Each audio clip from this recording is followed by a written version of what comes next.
fait dans le cadre de ma fonction de délégué à la protection des données, parce que je vais quitter l'école à la fin du mois pour me consacrer à d'autres activités, entre autres des formations de DPO, donc de délégué à la protection des données. Mais j'arrêterai au niveau de l'école. Donc, c'est un plaisir d'être avec vous aujourd'hui. Voilà, donc arrêtez pour faire valoir ton droit à la retraite, évidemment. Hein, c'est pas. Oui, Voilà. tout à Bon, fait. il y a Pascal aussi qui va faire valoir son droit à la retraite. Vous me faites un peu souci à tous vouloir travailler après la retraite. Je ne sais pas, vous n'avez pas assez travaillé avant. Qu'est-ce qui vous prend? Enfin, à la retraite, on peut faire de la plongée, enfin, on peut faire plein de trucs, d'autres que l'école. Mais par contre, c'est vrai que peut-être Franco, et tu vas nous partager ton savoir, c'est que le domaine où tu es, il est relativement récent. Il y a relativement peu de gens formés à ces différentes thématiques. Et peut-être, si tu nous poses déjà le cadre, et puis on va voir en quoi ça peut nous concerner au niveau pédagogique. Parce que finalement, c'est peut-être ça la vraie question. C'est pourquoi est-ce qu'on parle de protection des données dans un café pédagogique? Alors, la parole est à toi. Tu peux nous partager volontiers ton écran. Et puis, je Alors, vais m'auto-couper le micro. je vais le faire. Peut-être, Nathalie, moi j'ai fâcheuse tendance à pas voir les mains qui se lèvent pendant que je Alors, voilà. parle. Donc, si jamais tu me coupes, quoi, puis Très volontiers, je passerai tu la parole interviens. aux Ouais. différents. Voilà, Ouais. pas de souci. OK. Donc voilà, on va parler un petit peu de protection des données. Bon, moi, je ne vais pas me représenter puisque Nathalie l'a fait, mais vous avez là mes coordonnées. Et puis, si jamais, même après le 30 septembre, le numéro de Nathalie, il restera, c'est le mien privé, donc il restera valable. Donc, vous pourrez toujours me contacter le cas échéant. L'idée aujourd'hui, c'est de vous parler un petit peu de protection des données, mais sans rentrer dans les détails, vous donner un peu une vue d'ensemble. Tout d'abord sur le cadre juridique, continuer avec quelques généralités sur la protection des données et sur les traitements de données personnelles. Et puis après, passer à une partie questions-réponses. Alors, comme l'a dit Nathalie, si vos questions peuvent pas attendre vers la fin, il faut intervenir, quoi. Et puis on coupera, on répondra directement. Tout d'abord, le cadre juridique. C'est pas le plus important, mais il est aussi là. Il faut savoir que on a au niveau des données personnelles, on a chez nous à la HESS au Valais, on a trois réglementations qui peuvent rentrer en ligne de compte. Tout d'abord, c'est la loi cantonale, donc la fameuse LIPDA, loi sur la protection des données du Valais. Ensuite, on peut avoir la loi fédérale, la loi sur la protection des données LPD. À noter que la nouvelle loi entrera en vigueur en septembre 2023. Et puis, on a le fameux RGPD ou GDPR en anglais, qui concerne l'Union européenne, mais auquel on a souvent affaire, surtout dans le cadre de projets, typiquement tous les projets Horizon 2020, on parle de RGPD. Nous, en tant qu'école, on est soumis a priori à la LIPDA. Mais ça peut dépendre de ce qu'on fait. Si on traite des données pour le compte de la Confédération, par exemple des données de statistiques, à ce moment-là, on effectuerait une tâche confédérale et puis on serait soumis à la loi suisse, donc à la LPD.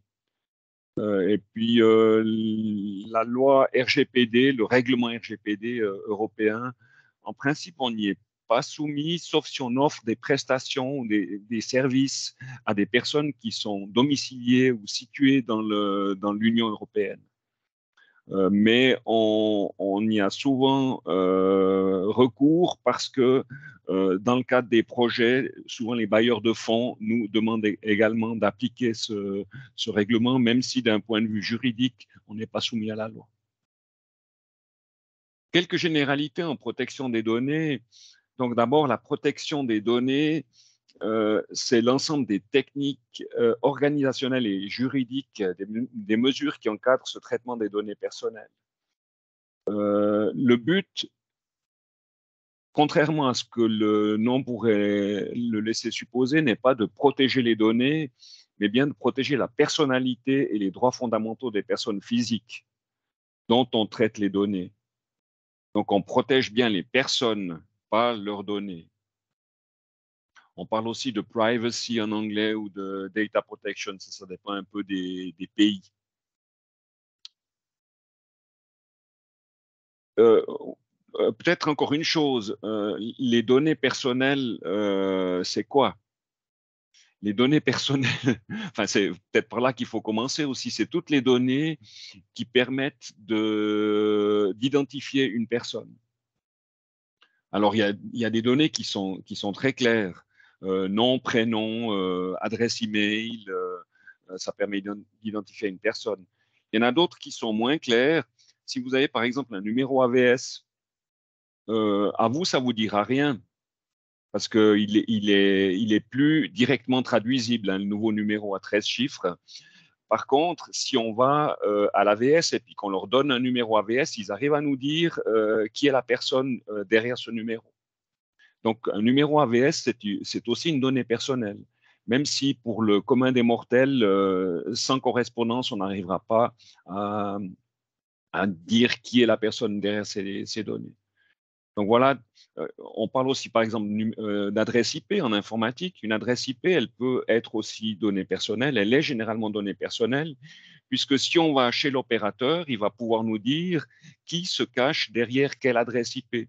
Quel est l'utilisateur de cette adresse IP. En matière de données personnelles, je dirais s'il y a un slide de ma vaste présentation de 70 slides à retenir, c'est celui-là.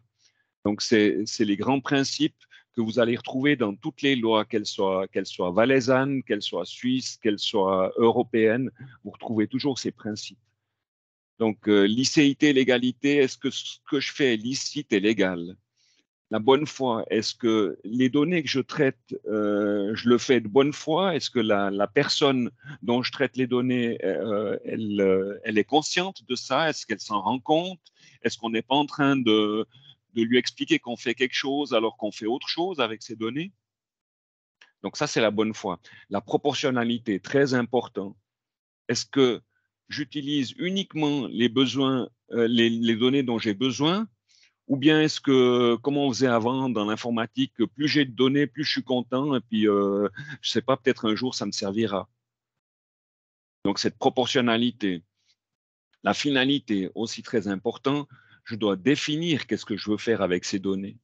Et puis, je dois en informer la personne concernée. Et puis, je ne peux pas utiliser ces données pour autre chose que ce que j'ai prévu de faire avec. La reconnaissabilité, ça va avec le I de l'information. Donc, il faut que ce qu'on fait avec les données personnelles soit reconnaissable par les personnes concernées. Donc, c'est aussi en lien avec la bonne foi. L'exactitude, quand je traite des données personnelles, je dois m'assurer qu'elles sont exactes. Et puis, si c'est des données qu'on conserve longtemps, ben, certaines fois, elles changent. Par exemple, une personne qui se marie, qui change de nom, il faudrait mettre à jour cette donnée. Le mieux pour assurer cette exactitude, c'est de donner la main à la personne concernée elle-même et puis lui dire, voilà, vous avez par tel canal la possibilité de modifier vos données. Donc, c'est elle directement qui va le faire. Et puis, ça permettra de déléguer en quelque sorte cette tâche-là à la personne concernée, puis s'assurer que ce principe d'exactitude, il est vérifié. Ensuite, la conservation. Combien de temps on peut conserver ces données personnelles qu'on traite? Eh ben, on peut les conserver uniquement pendant qu'on en a besoin, pendant qu'ils servent à la finalité qu'on a définie, et puis pas plus longtemps. Et puis le dernier point, la sécurité. Ça, c'est principalement de la sécurité informatique. C'est tous les sujets qu'on connaît quand on parle de cryptage, de double authentification, de stockage sur des serveurs, de droit d'accès, de mots de passe, ce genre de choses. Donc, tout ce qui est sécurité informatique, c'est un point très, très important dans le traitement des données personnelles. Hop là. Alors là, j'ai repris effectivement les données personnelles, donc toute information concernant une personne physique identifiée ou identifiable. Identifiée, c'est le nom, prénom. Identifiable, c'est l'adresse IP ou le numéro AVS que j'ai donné avant. Là, je vous ai mis quelques exemples. Je ne vais pas les lire, on n'a pas le temps, hein, mais de toute façon, je vous donnerai les slides à la fin de la présentation. Dans les données personnelles, on a encore une catégorie qui est spécifique, c'est les données personnelles sensibles. Et puis les données personnelles sensibles, elles sont vraiment définies de façon exhaustive au niveau de la loi. Il y a tout plein de points, mais qui nous concernent plus particulièrement, c'est toutes les données de santé. Donc, dès qu'on a affaire à des données médicales, dès qu'on a affaire à des données de santé, typiquement dans les projets en haute école de santé ou haute école de travail social, là, on doit commencer à faire attention. Parce qu'il faut, pour ces données personnelles sensibles, des traitements et des sécurités particulières.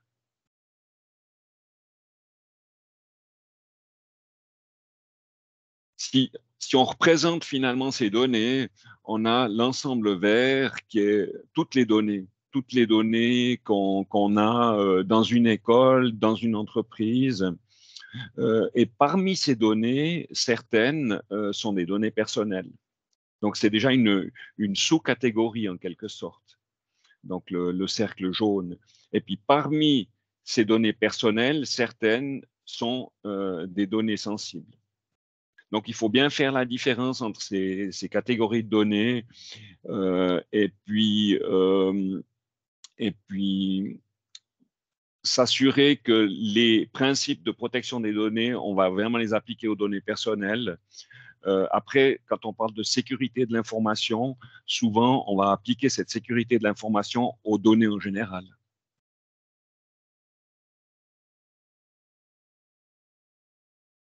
Voilà. Concernant ces données personnelles, on parle de traitement de données personnelles. Donc, le traitement, c'est tout ce qu'on fait avec ces données personnelles. Et puis là, vous voyez que ça commence par la collecte des données. Je vais récolter des données directement chez les personnes concernées ou indirectement parce que j'ai reçu une base de données avec des listes de personnes, avec des informations personnelles. Donc, ça commence à la collecte. Et puis, ça se termine à la destruction des données. Et puis, tout ce qu'on fait entre deux sont des opérations qui sont des traitements de données. Donc, c'est important, je dirais, de se rendre compte que, par exemple, uniquement si on collecte des données, et même si on ne fait rien avec, rien que le fait de les collecter et puis de les stocker quelque part, c'est déjà un traitement. Donc, on ne peut pas dire j'ai ces données, mais je n'en fais rien, donc je ne suis pas soumis à la protection des données. Alors, bien sûr, après, entre la collecte et la destruction, il y a toutes les opérations qu'on peut faire. Donc, on peut enregistrer ces données, on peut les conserver sur un serveur, par exemple. On peut les utiliser. Enfin, c'est ce qu'on voudra faire généralement avec. On veut les utiliser. Quelque part, on pourra les modifier aussi. Certaines fois, on voudra les communiquer. Communiquer à d'autres personnes ou à d'autres groupes de destinataires que les personnes concernées elles-mêmes. Et puis, à un certain moment aussi, il y aura peut-être un archivage. Donc, attention à faire la différence entre stockage et archivage. Hein. Stockage, j'enregistre sur un serveur aujourd'hui. Archivage, c'est plutôt du long terme. Donc, je conserve mes données, par exemple, pendant 10 ans, parce que j'en ai besoin pendant ces 10 ans, mais je ne les modifie plus, ou alors parce que j'ai une obligation légale. Donc, cette notion de traitement. Quelques exemples de traitements qui sont plus proches de ce que vous faites. Donc, on va avoir, par exemple, la gestion des examens. Enfin, je ne sais pas si ça s'appelle exactement comme ça dans le cadre de l'école. Moi, j'ai mis un peu avec mon vocabulaire. Mais quand on gère des examens, ben, on gère des données personnelles parce qu'on peut relier chaque fois l'examen à une étudiante ou un étudiant. La gestion des notes et des évaluations de modules. La gestion des travaux de bachelor, bien sûr. Tout ce qui est lié à la... Bon, ça va aussi dans la gestion des notes, hein, tout ce qui est lié à la conférence des notes,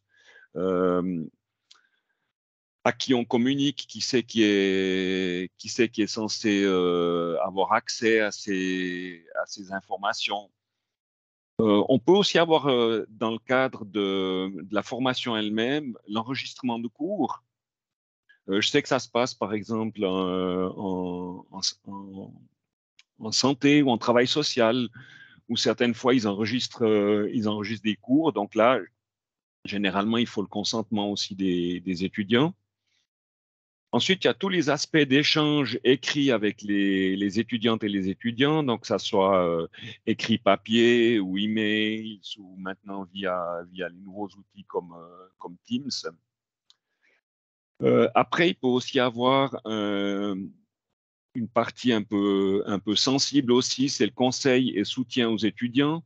Donc là, tout d'un coup, on peut éventuellement avoir accès à des données qui peuvent être sensibles. Par exemple, quelqu'un qui a des problèmes de santé et puis qui demande un soutien pédagogique ou que sais-je. Ensuite, il y a peut-être une gestion des absences aussi. Vous tenez peut-être une liste des étudiants qui viennent pas au cours. Et puis finalement, on n'espère pas, mais des fois, il y en a quand même. Il y a des traitements d'affaires disciplinaires et puis de recours. Donc voilà, dans les grandes lignes, ce qu'on peut dire au niveau de la protection des données personnelles. J'ai essayé de donner un peu une vue d'ensemble sur ce que ça signifie. Et puis, je pense qu'on peut on peut ouvrir les questions s'il y en a. Merci beaucoup pour ton intervention. Alors, avant d'attendre les questions de la salle qui seront certainement nombreuses, moi je vais en poser une parce que finalement, je pense qu'on se la pose de facto. Combien de temps ou quel traitement je vais faire? Parce qu'il y a un choix à faire entre je garde les données parce qu'on risque de me demander des informations sur les étudiants et sur le parcours, etc. Et puis, il ne faut pas que je conserve trop ces données sensibles parce que ben voilà, elles appartiennent à l'étudiant et on ne s'est pas engagé pour les conserver toute une vie, on va dire. C'est un peu toujours la balance, c'est-à-dire entre le besoin d'information et puis la sécurité de la donnée. C'est quoi les Oui. bonnes pratiques? Alors, la bonne pratique, c'est de dire il faut justifier cette conservation. Si on veut conserver ces données, il faut que ça soit justifié. Donc ça, c'est la première chose. Et puis, vous ne pouvez pas les conserver puis simplement dire peut-être qu'une fois, on va me les demander, donc je vais les garder pendant 20 ans. Par contre, ce qui serait bien et qui malheureusement manque souvent, c'est qu'il y ait des règles qui sont instaurées. Et puis qu'on dise, par exemple, je sais pas, euh, les, les notes de travaux, on les conserve uniquement pendant une période définie jusqu'à ce qu'il y ait un recours. Donc, je suis pas juriste, hein, mais j'imagine qu'on peut avoir des recours et puis qu'on doit, par exemple, conserver les épreuves d'examen, typiquement pour les bachelors, pendant un certain temps, mais pour moi, ça ne devrait pas dépasser le temps admis pour le recours. Mais combien c'est? Ça, c'est difficile à dire. Et puis c'est là qu'on manque un petit peu de directives dans le cadre de l'école, parce qu'il faudrait que ça soit fait au niveau de chaque haute école ou peut-être au niveau de la HESSO Valais. Mais c'est bien déjà si vous arrivez à le faire au niveau de la filière et puis dire voilà, avec le responsable de filière, on discute de ça et puis on définit que pour la filière X, Y, on garde les épreuves d'examen pendant un temps X et puis qu'après on les détruit. Et idéalement, il faudrait que tout ça soit aussi documenté. Et c'est là où ça pêche aussi, parce qu'on n'a jamais le temps de le faire, et puis personne veut prendre ça à bras le corps. Mais le problème, quand c'est pas documenté, c'est que chacun après il va de sa propre interprétation. Voilà. Peut-être juste si tu peux arrêter le partage d'écran, comme ça on te voit en grand. Il y a Oui. il y a une question de Christina dans le chat qui nous dit, alors qui te remercie pour la présentation, et qui nous dit est-ce qu'il y a des guidelines par rapport à comment protéger les données des étudiants ou des outils pour nous aider à les protéger justement? Dans l'école, j'imagine que la question est chez nous. Alors, alors les guidelines, il n'y a pas vraiment de guidelines. Encore une fois, c'est peu documenté. Mais si on prend déjà les principes et puis qu'on se pose la question à chaque fois, est-ce que c'est légal ce que je fais? Est-ce que l'étudiante ou l'étudiant, il se rend compte ou elle se rend compte à quoi je vais utiliser ces données? Est-ce que je les garde pour les garder ou bien je les garde parce que j'ai une obligation légale de le faire ou bien, enfin, vous devez pouvoir justifier ce que vous faites.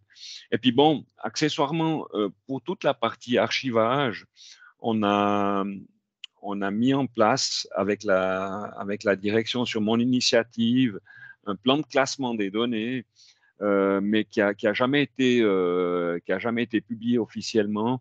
Et puis finalement, on n'a pas non plus d'archiviste dans l'école. Moi, je pense que ça serait nécessaire aussi. On a le cas des dossiers d'étudiants. Combien de temps on doit garder un dossier d'étudiant? Alors, certains disent, moi j'ai entendu cette réponse, hein, il faut les garder à vie. Mais à vie de qui? À vie de l'école, à vie de l'étudiant. Et puis quand l'étudiant décède, est-ce qu'il nous téléphone juste avant pour dire qu'on peut détruire son dossier? Donc là, il y a des règles aussi qui sont faciles à mettre en place. Après, l'autre problématique de l'archivage, c'est que l'école existe depuis 30 ans et puis les archivistes, ils ont une vision beaucoup plus lointaine. Donc on peut dire, par exemple, les étudiants viennent chez nous à 20 ans. Après l'âge de 100 ans, je ne pense pas qu'ils en auront encore besoin de leur duplicata de bachelor. Donc, on peut dire que 80 ans après l'exmatriculation, on détruit le dossier. Donc, ça, ce serait une règle qu'on pourrait mettre en place, par exemple, pour les dossiers étudiants. Et puis, cet exemple-là, on peut le reprendre pour plein d'autres choses et puis toujours se poser la question, est-ce que j'ai une obligation légale de conserver ces données? Est-ce que ça me sert à moi ou à la filière? Est-ce que peut-être si c'est quelque chose qui n'est pas personnel mais qui devrait être réglé au niveau de la filière, est-ce qu'on ne peut pas amener ce sujet aussi au niveau de la filière? Enfin, moi, j'enfonce un peu des portes ouvertes, mais je sais que c'est pas évident pour le vivre moi-même chaque jour. Donc, ces règles à mettre en place, c'est vraiment nécessaire. Il y a une première question de Sandra qui sera suivie d'Hervé. Oui, en fait, c'est plus qu'une question, c'est une réaction. Et en fait, c'est vrai qu'il faut déjà un concept d'archivage de qu'est-ce qu'on garde, où, comment, combien de temps.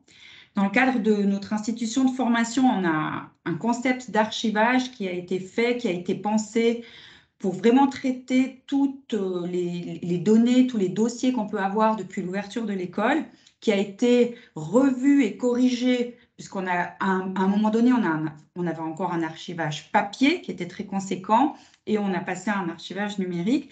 Et donc, tout ça est très bien pensé et protocolé. Le problème, c'est qu'après, il faut le mettre en œuvre. Donc, il y a encore une autre étape. Il y a le fait de le penser et de le prévoir, qui est important. Mais après, il y a de le faire. Et de le faire d'une manière systématique et quelque part même d'avoir un certain contrôle. Ça, pour moi, c'est déjà une chose. Puis ensuite, une autre chose, il y a par exemple comme directive ou comme règle qu'on doit garder toutes les pièces qui peuvent être pertinentes, en particulier dans les échanges d'emails. Mais on ne qualifie pas qu'est-ce que c'est pertinent. Du coup, toutes les personnes qui peuvent documenter ces dossiers, c'est leur je ne sais pas si je dois dire objectivité ou subjectivité, qui va décider de ce qui est pertinent. Alors, on peut donner des exemples, mais c'est jamais exhaustif de toute manière. Puis, voilà, ce qui fait que pour finir, on peut avoir une fois de temps en temps un dossier parfait, souvent un dossier un peu trop vide et très souvent des dossiers beaucoup trop pleins. Et voilà. Et nous, on a dû répondre aussi à cette question de combien de temps on garde les dossiers. Donc, on avait fixé, je travaille à la Haute École pédagogique, on a estimé le temps de travail en tant qu'enseignant d'une personne à 40 ans.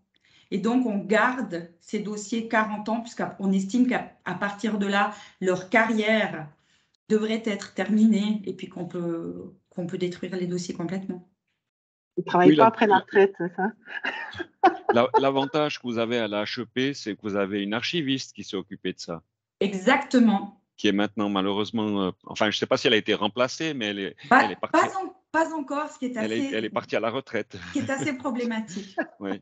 Tandis que nous, on est, enfin, sans dévoiler, mais j'ai l'impression qu'on est quand même en termes de nombre d'étudiants et puis de nombre de collaborateurs bien plus grand que la HEP. Oui. Et puis chez nous, ça c'est pas utile apparemment. Donc moi j'ai mentionné ce point-là parce qu'à un certain moment j'étais en charge de cet aspect d'archivage pour élaborer un concept.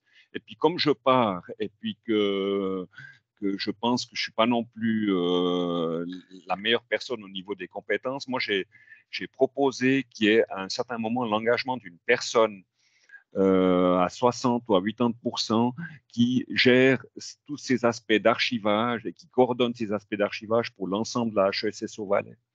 Après, voilà quoi, moi je propose et puis après la direction dispose. Voilà.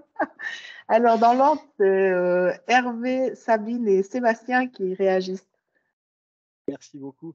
Je vous remercie pour votre apport sur les apports, enfin sur les éléments techniques, on va dire ça comme ça. Aujourd'hui, ce qui me fait un petit peu peur et où on n'a pas de réponse, c'est sur ces aspects informatiques où on a tendance à utiliser un peu n'importe quoi comme outil. On utilise là aujourd'hui un outil Office. On a tous tendance, je pense, à utiliser assez facilement des outils Google aussi qui sont extraordinaires, qui sont géniaux, qui sont faciles. Mais ce qu'on oublie surtout, c'est que ces outils, en fait, c'est juste des outils de collecte de données pour avoir un maximum d'informations sur notre personne, sur notre personnalité, sur notre comportement, pour qu'ensuite on puisse, modulo un traitement assez important, mais réel, vendre cette information à d'autres personnes. Aujourd'hui, en tant qu'enseignant, non seulement je collecte mes informations, mais aussi celles d'un nombre important d'étudiants. Je sais que toutes ces données sont traitées par quelqu'un. Où est-ce que je devrais aller pour m'en sortir ou bien pour faire les choses un petit peu au mieux?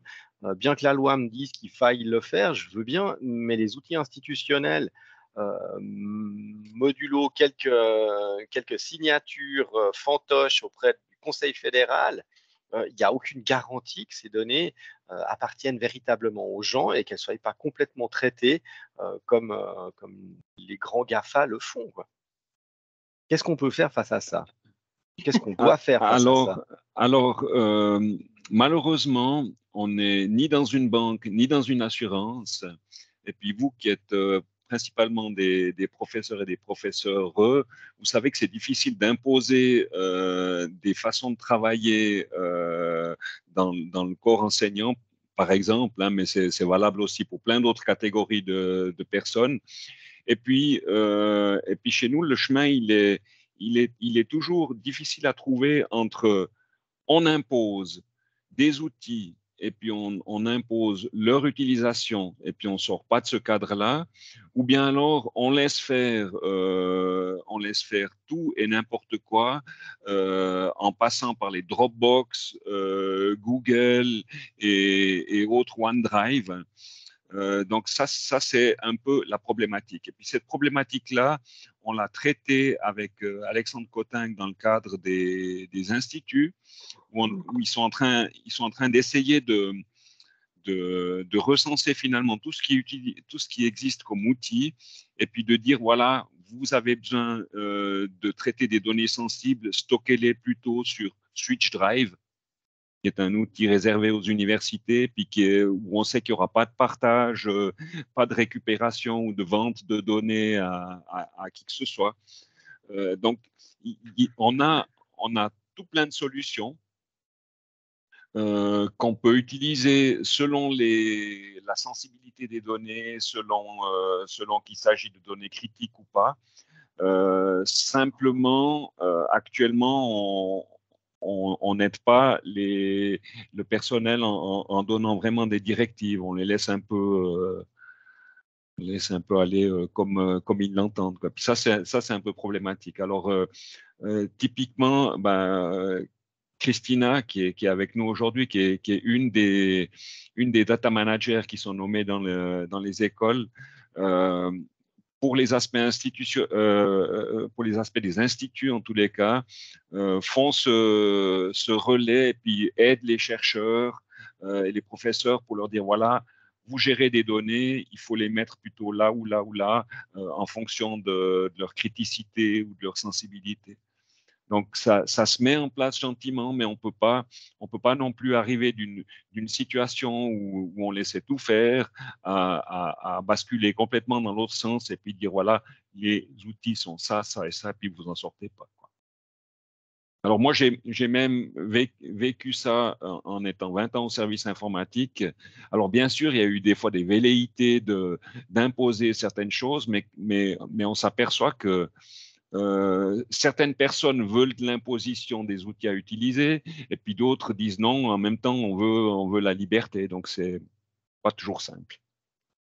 Je vous remercie. J'entends bien ce côté liberté qui peut être problématique des fois, mais il y a aussi, j'ai découvert cet été en faisant quelques lectures, cette collecte de masse qui est organisée par les GAFA. C'est pas du tout un propos vindicatif de ma part, hein, de loin pas. C'est une réalité. Aujourd'hui, on peut dire que ça existe. On collecte ces données, on les traite, et puis on se fait maltraiter ensuite avec ce genre de choses. Et j'ai l'impression qu'on n'est pas très au courant de ce qui se passe dans ces grandes entreprises et comment est-ce que ça se fait. Je ne vais pas critiquer le marketing, hein, je n'aimerais pas me retrouver avec Nathalie. Je l'attendais, oui. Mais ce côté-là, on est un petit peu démunis parce qu'on ne se rend même pas compte de la chose, quoi, ou de la proportion que ça prend aujourd'hui, il me semble. C'est entre autres pour cette raison que pour des données sensibles, on demande, dans le cadre de projets par exemple, de ne pas utiliser les outils à la OneDrive qui sont mis à disposition par l'école. Donc, actuellement, on préconise le Switch Drive. Alors, la prochaine question viendra de Sabine, à qui on souhaite la bienvenue dans nos cafés pédagogiques. Bonjour à tout le monde, oui, merci beaucoup pour la bienvenue. Donc, je viens du domaine de santé. Merci beaucoup, Franco, aussi pour votre présentation qui m'a rendu encore plus sensible aux données sensibles. Ma question, c'est donc notamment aussi avec tous les étudiants qu'on a, notamment qui sont atteints de 10, donc atteints dans leur santé sous des formes différentes. Donc, s'il me semble qu'il y a une certaine protection, en tout cas de confidentialité, qui est assurée pour le côté du milieu académique, un tiers quand même dans cette formation professionnalisante se fait quand même sur le terrain. Qu'est-ce qui se passe justement au niveau des terrains pour ces étudiants qui sont des 10 de différentes façons et comment finalement ces données sont protégées dans leur milieu de stage? Parce que très souvent l'étudiant ne le dit pas et donc du coup c'est quelque chose aussi qui lui porte préjudice. Donc par exemple chez nous à l'école, ils ont plus de temps. Par exemple, pour les examens, alors cette dysfonction quelque part n'est pas pensée parce qu'il y a cette protection des données qui est pensée ou pas pensée. Est-ce que c'est quelque chose qui a été réfléchi d'une manière plus générale pour les étudiants qui sont atteints dans leur santé? Alors, de manière générale, je dirais que quand on place ces étudiants dans des institutions où ils vont être en stage, je pense qu'on devrait régler de façon contractuelle ces aspects-là. Et puis s'assurer au moins contractuellement pour les rendre attentifs aussi à cet aspect-là, s'assurer contractuellement que la confidentialité des données est garantie. Mais je dirais, ça, c'est pas un contrat lié à un ou une étudiante, mais c'est de manière générale. Et puis après, l'idéal, c'est toujours si la personne concernée elle-même communique ce qu'elle veut communiquer. Donc, je pense pas que c'est à nous en tant que, à moins d'avoir l'accord ou le consentement de l'étudiante ou de l'étudiant, mais je pense pas que c'est à nous de communiquer à l'institution sur les problèmes 10 que tu citais de l'étudiante ou de l'étudiant. Mais encore une fois, c'est la notion d'information aussi. En discuter avec l'étudiant et puis voir comment il ou elle voit les choses. Et puis après, mettre les choses en place. Donc, au cas, par étudiant, mais de manière générale quand même, avoir ça dans un... Je ne sais pas comment ça se passe. J'imagine qu'il y a des contrats de stage ou je ne sais pas comment ça se passe avec les institutions dans le détail. Mais ce serait bien d'aborder de façon générale ça de façon contractuelle, mais après, au cas par cas avec chaque personne concernée pour voir comment elle veut communiquer ses problèmes vis-à-vis de l'institution où elle est placée. Alors, on a encore une question de Nicolas. Ensuite, ce sera Sébastien et Lucienne. Bonjour. Alors, donc je suis bibliothécaire à la HEP Saint-Maurice. J'avais une question par rapport au DPO, en fait. Ça m'intéressait de savoir quand est-ce que ce poste de DPO était vrai. Voilà, est-ce qu'il est nécessaire, est-ce qu'il est souhaitable, recommandé, selon vous, Franco? Aussi en prévision de la nouvelle loi sur la protection des données qui va arriver l'année prochaine. Et puis, je pense aussi notamment à ce qui va nous occuper aussi un peu plus loin, c'est le contexte de l'Open Research Data et puis l'exposition future des sets de données en fait dans des repositories. Donc voilà, ma question c'était ça en fait. Est-ce que ce poste de DPO voilà, est plutôt recommandé? Qu'est-ce qui se fait en général? Et puis, j'ai vu aussi qu'il y avait une offre de formation assez diverse pour former des DPO. Qu'est-ce que vous en pensez? Qu'est-ce que vous recommandez? Alors, merci pour la question, Nicolas. Alors, le DPO en tant que tel, dans la nouvelle loi, il n'est pas obligatoire. Ce qui est obligatoire, c'est de tenir ce qu'on appelle le registre des traitements. Donc, on a parlé des traitements, les traitements de données personnelles. Donc, le responsable du traitement, chez vous, par exemple, à la HEP, ça va être probablement la direction de la HEP. Le responsable du traitement doit tenir à jour ce registre des traitements. Donc, il doit avoir cet inventaire. Alors, il est décrit dans la loi, ce qu'il faut avoir comme information sur les traitements de données personnelles qui sont à faire. Donc, ce registre des traitements est obligatoire. Après, le choix d'avoir un délégué à la protection des données, il est laissé à l'entreprise, sauf cas particulier. Typiquement, les assurances maladie, c'est une obligation légale. Hein, ils sont obligés d'en avoir un. Donc, ça, c'est la loi. Par contre, ce qui devrait décider les entreprises à avoir ou pas un délégué à la protection des données, c'est la taille de l'entreprise, c'est les problématiques qu'ils ont à traiter en matière de protection des données et puis les volumes de données personnelles qui sont traités. Si une entreprise travaille principalement avec des données personnelles, oui, je pense que c'est indiqué d'avoir un délégué à la protection des données parce que autrement, cette entreprise-là aura de la peine à remplir ses obligations légales.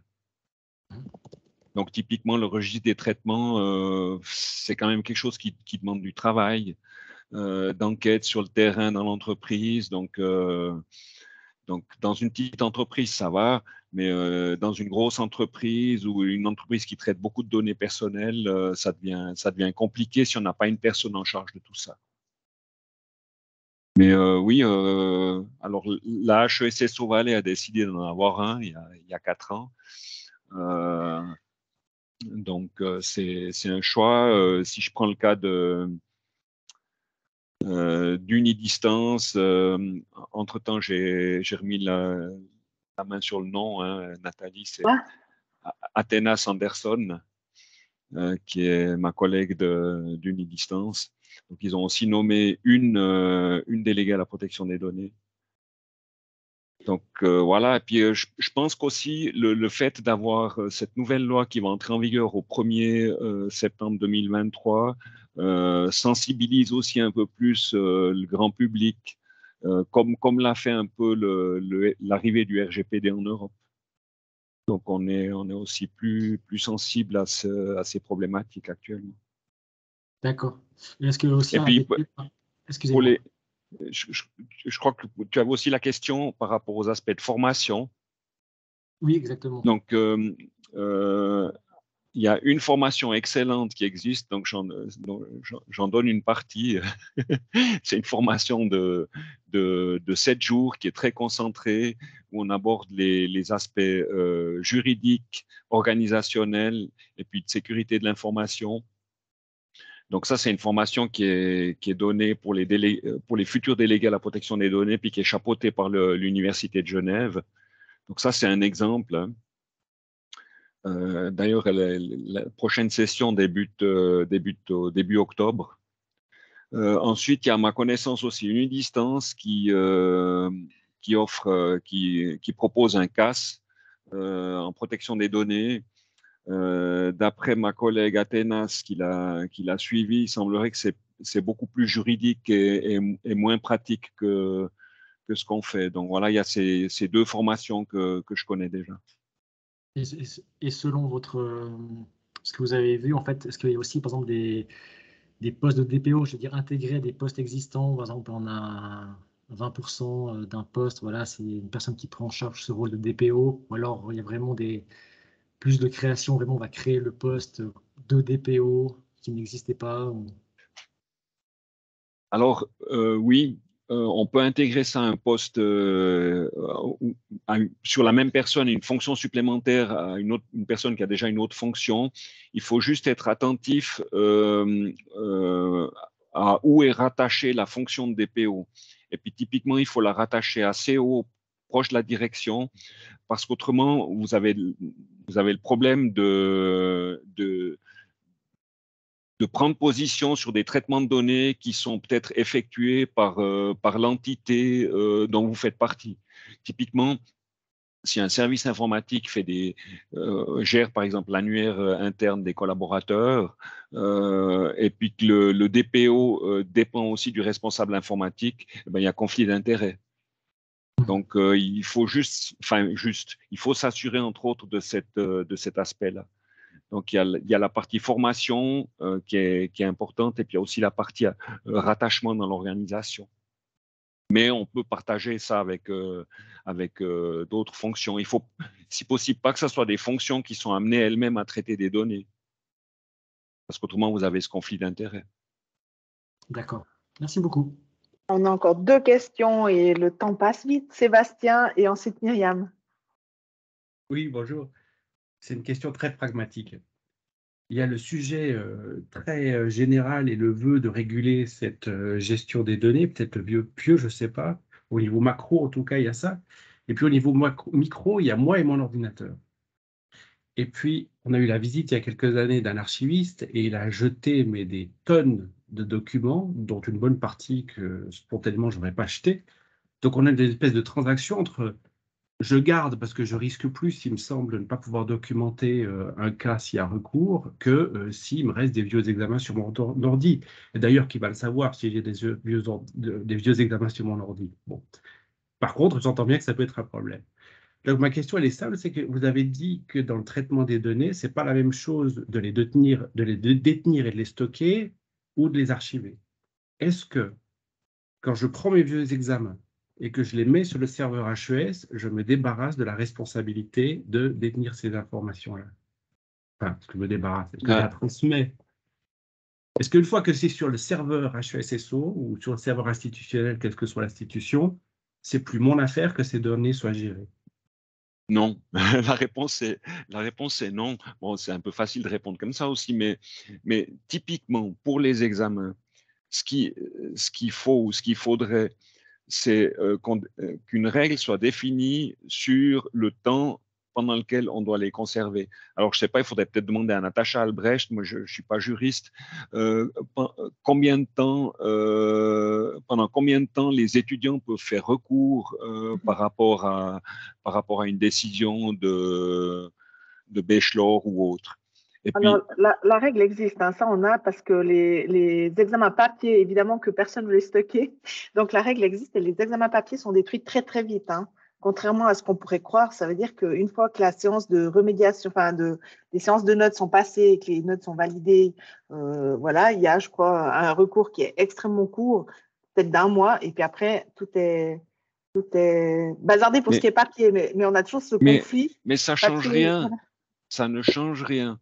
Le papier ou la version informatisée en termes de traitement, c'est exactement la même chose. Donc je ne vois pas pourquoi on supprime le papier et puis on ne supprime pas les données informatisées. Alors bien sûr, c'est plus facile de les conserver, les données informatisées, on ne les voit pas, ça ne remplit pas des étagères dans un local d'archives, mais les règles, si on supprime les examens papier après une période définie, cette période, elle est aussi valable pour tout ce qui est électronique. Et puis le fait de déplacer ça sur un serveur, en fait, sur le serveur de l'école, c'est du stockage, hein, on n'est pas encore dans de l'archivage. Et puis à la fin, je ne sais pas, on peut imaginer, en fait, l'archivage. On parle, nous, d'archives quand ça passe au local d'archives. Donc, souvent, quand, par exemple, les finances, chez nous, ils disent « Ah non, on doit archiver pendant 10 ans. » Mais on ne fait pas de l'archivage à long terme. On les garde, ils ont l'obligation légale de garder ces données pendant 10 ans, mais après, pour de l'archivage à long terme, ils ne gardent rien du tout. Ou alors, ils définissent qu'ils gardent peut-être juste un cahier avec des résultats financiers. Et puis tout le reste, ils le bazardent. En fait, entre l'archivage à 10 ans ou sur une durée déterminée et puis l'archivage à long terme, c'est 5% des données qui sont archivées à long terme. Tout le reste, ça passe à la poubelle. Donc, ce que tu as dit, Sébastien, l'archiviste qui est venu et qui vous a supprimé plein de choses, il était dans le juste. Il était dans le juste. Et puis attention. J'en doute pas, ça a juste révélé à quel point je suis nul pour savoir ce qu'il faut conserver ou non, en fait. Oui, mais le problème, c'est les directives. Faut que, typiquement pour ce genre de choses qui concernent tous les professeurs d'une filière ou de plusieurs filières, je ne vois pas pourquoi on n'arrive pas à mettre en place quelque chose de général. Et puis on dit voilà, la règle c'est ça. Et puis ça implique que vous supprimiez un mois après la séance des notes les examens papier et les versions électroniques. Et puis supprimer, ça veut dire supprimer de tous les supports, hein. Alors bon, on a toujours le problème des sauvegardes. Les sauvegardes qui sont effectuées par le service informatique et puis qui vont garder les données pendant, je ne sais pas combien d'années ils les gardent, mais elles restent là dans les sauvegardes. Et puis ça, il faut être conscient que souvent on n'a pas la possibilité d'aller les supprimer. Quand on supprime ces données, d'aller les supprimer encore sur les sauvegardes, c'est lourd ça. Mais est-ce qu'on y a accès finalement? Parce que c'est aussi ça, c'est que les données auxquelles on a accès, on peut les supprimer, celles auxquelles on n'a pas accès, si nous, on n'y a pas accès, les autres non plus. Peut-être la dernière question, Myriam, parce que c'est vrai que le temps a passé très vite, c'est passionnant à se demander si on ne devrait pas te garder après la retraite pour refaire un café pédagogique sur cette thématique. Oui, moi j'ai 3 remarques. La première, par rapport à ce qui a été dit, il y a et qui vient d'être rappelé, la question des sauvegardes, c'est finalement qui et où, et ça dépend de chaque personne, de chaque service, et là, effectivement, il faut des directives extrêmement précises, et ça n'existe pas. Voilà. Ensuite, une fois même qu'on a déterminé qui et où on archive, c'est qui peut partager. Parce que qui a accès, puis ensuite partager, et de nouveau, la question se pose, avec quel outil? Et là, de nouveau, quand tout à coup on met dans un mail, même si c'est qu'un transfert, c'est déjà trop. Voilà. Les sauvegardes, logiquement, elles devraient être faites uniquement au sein de l'entreprise et ne jamais être stockées sur un cloud. Hein. Mais alors ça, voilà, ça c'est dans musique d'avenir pour, je pense, dans les 10 ans à venir. La deuxième remarque, c'est concernant, est-ce qu'il faut des DPO ou il ne faut pas plutôt un juriste? Parce que c'est clairement des questions juridiques. Le DPO peut bien exister pour moi, mais fonctionnant sous la responsabilité d'un juriste, parce qu'il n'y a aucune question simple, aucun règlement qui pourrait exister sans la validation d'un juriste et qui soit bétonné. Les quelques petits incidents qu'on a eus étaient toujours dus à un mot, voilà, et dans un règlement qui n'était lui pas validé, qui avait été revu, qui était obsolète, etc. Voilà. Donc là, moi, je pense qu'on a besoin de juristes dans nos institutions en charge de la protection des données et ensuite, oui, d'un DPO, mais qui ne fait qu'appliquer finalement ce que le juriste met en place.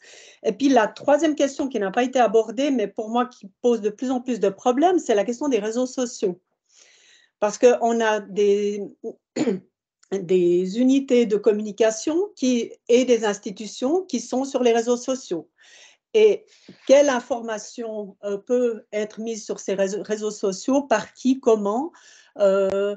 Pour l'instant, on ne demande pas aux personnes concernées si elles sont d'accord d'être mises sur une story Instagram ou comme ça. Donc voilà, là, il y a un immense champ à réglementer par rapport à l'utilisation des réseaux sociaux dans les institutions. Voilà. Et ça, voilà, c'est juste une remarque, mais je pense qu'il y a quelque chose à faire.